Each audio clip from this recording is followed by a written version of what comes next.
Yo, it's A1 Andre and I'm back with another one. This time we're talking about Play Now Online / the core game. We're not just talking about Play Now Online, we're also talking about the core game as well because it's kind of the same thing. They're both dealing with NBA teams and NBA players. So anyway, y'all, in this possibilities video, just like the other possibilities videos, we talking about 5 ways that Play Now Online and the core game can improve in 2K22 next gen. And before this intro ends, I'm gonna say I see all my new subscribers. I appreciate y'all for joining the ride and all that stuff. I said joining the ride, I'm stupid. I appreciate y'all for hitting that sub button. And if you're new and it's your first time watching one of my videos, hey, what's up, y'all? I'm A1 Andre. Hit that sub button, leave a like on the video down below, all that good stuff.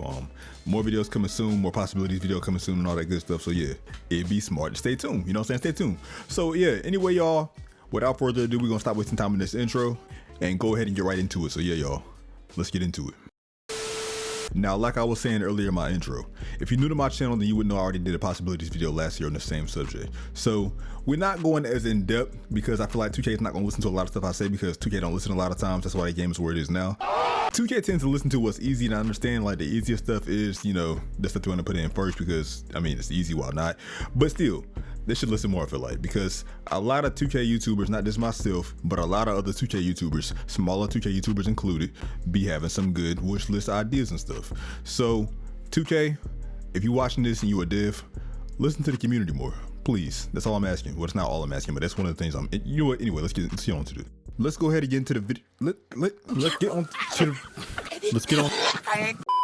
Possibility number 1. Now, even though I said this last year, I'm gonna say it again. In Play Now Online, the first thing that 2K needs to fix is the same team issue when you're playing Play Now Online. Now let me explain for those y'all that don't know what I'm talking about. Now, for those y'all that don't play Now Online, the way NBA 2K21 Play Now Online is set up is to where if you're choosing a team in Play Now Online and you're going against somebody online, and let's just say you have the Golden State Warriors and they choose the Golden State Warriors, you can't change your team because of the fact that y'all have the same team. Instead, when that happens, you only got 2 options.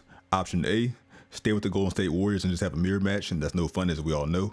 Or option B, exit out of the game by exiting out your application, which is something we shouldn't have to do because once upon a time, back around the golden age of NBA 2K, around 2K14 and 2K15 online, if you and your opponent chose the same team, that was not a problem at all because you can instantly change the team that you had to another team.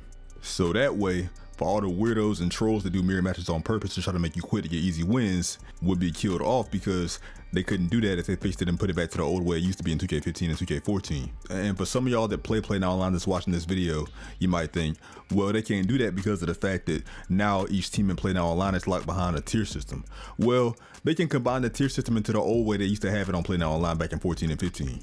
They can put it to where the tier system is literally a logo at the bottom of the team select screen, so that when you see your team, you can still see what tier that team is and still get extra VC if you have a tier 3 team and beat a tier 2 team, or if you have a tier 2 team and beat a tier 1 team. And I believe the reason why 2K put each team behind tier systems and separated it so that way we would have to go into each tier and actually use each team that we weren't using before, which I don't know why that would even matter because it's not affecting their pockets at all. So I don't know why they even lock each team behind tier systems at all. Like, okay, the only reason I can see them doing that is because they took their time to develop a player like Trae Young and give him a moveset and all that, and they want their hard work to pay off, so they don't want to be like, okay, we spent time and money scanning Trae Young with our 8K cameras and putting him in the game with a moveset and developing this moveset just for him to not be using the game because people use tier 1 teams only. I get it, but at the same time, it's like people ain't gonna use tier 3 teams anyway like that because they're tier 3 teams and they're kind of boring most of the time. Like the tier 3 teams are the teams that nobody want to use, like the LaMelo Ballless Charlotte Hornets or the Sacramento Kings, I believe, or the New York Knicks, and even the tier 3 historic teams. Like who using the 03-04 Minnesota Timberwolves? Who using them? Like who want to dribble the ball up the court with Sam Cassell? Or let's just say by some stretch of the imagination you do want to use them. Well, regardless of the tier, you're still going to have the access of all teams on Play Now Online at once. I think it's stupid otherwise, so I feel like that's something that 2K should change going into 2K22 next gen. The second thing that needs to be improved in 2K22 next gen is the presentation. Now, I'm a part of a dying breed when it comes to 2K.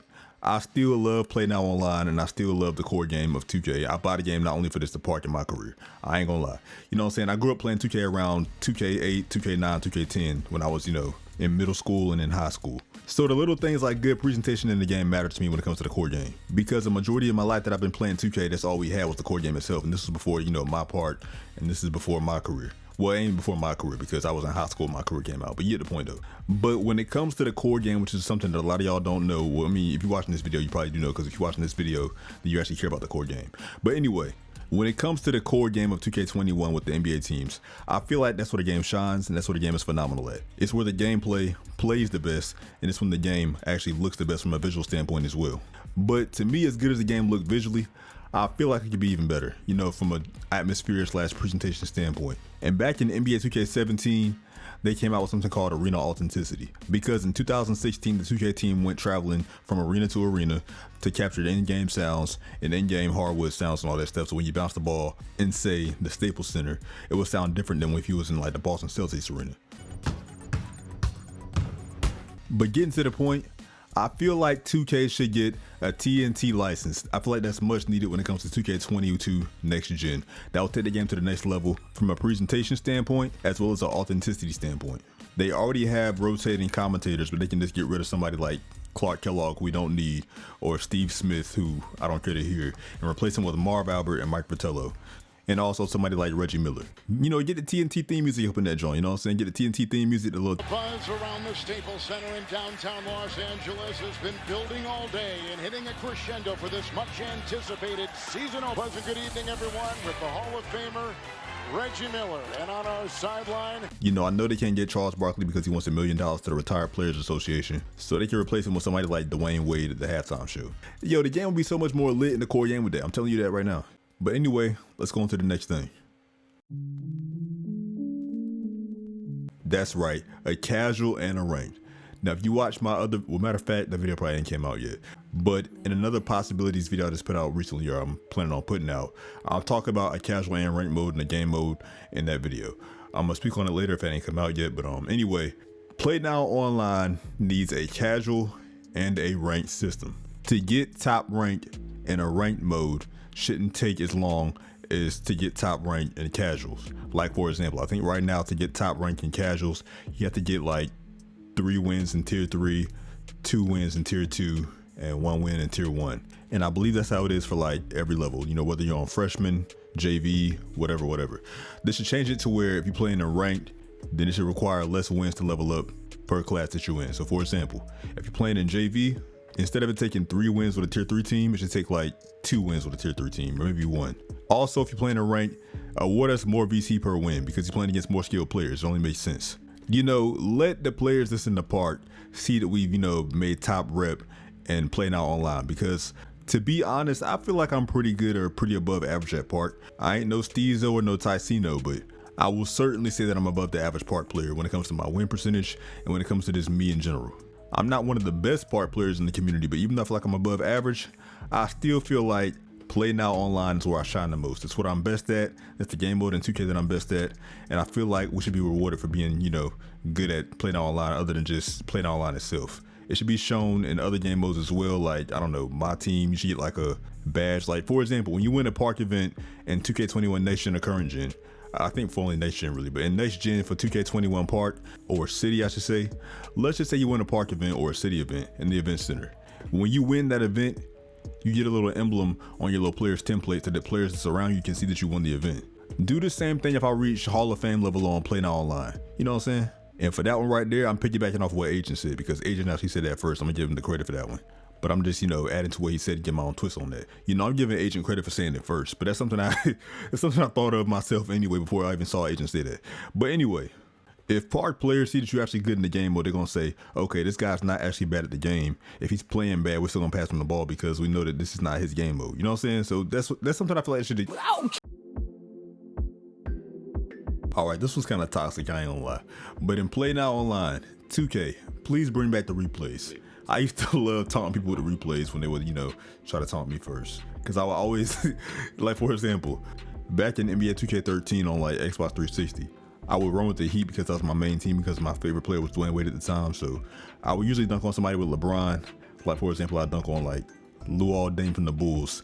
And then I would go to the replay I would go to the replay just to taunt my opponent, and then I would go to the replay and play out the whole play, and then show Luol Deng getting dunked on, and then after he got dunked, then I would zoom in on his face. Like, yo, they need to bring back replays and Play Now Online, because that just brought an extra layer of fun and toxicity into the game.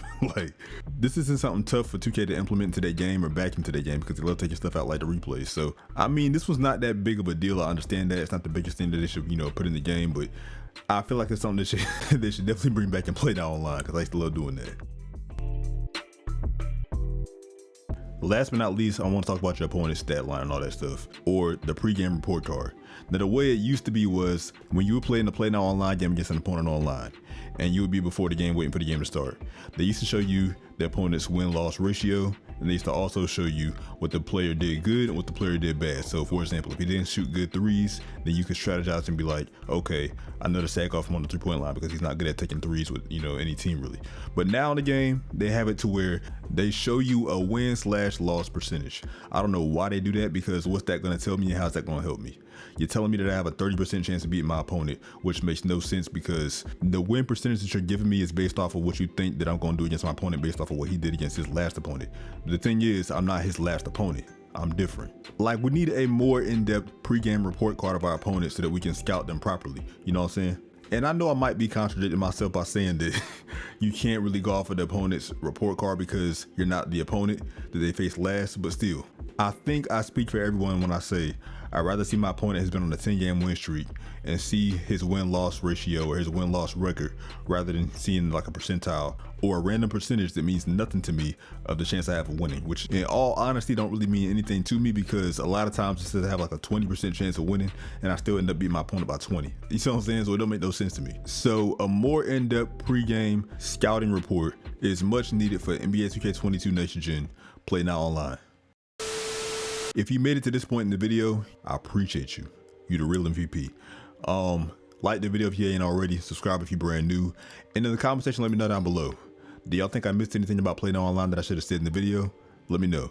I want to know what my other Play Now Online players is thinking about Play Now Online, so tell me how y'all feeling about Play Now Online. But anyway, y'all, that's gonna do it for the video. Again, I appreciate you guys for watching. More possibilities videos coming real soon, so stay tuned. So yeah, until next time, it's been your boy A1 Andre, and I'm gonna catch you guys in the next one. I'm out, y'all. Peace.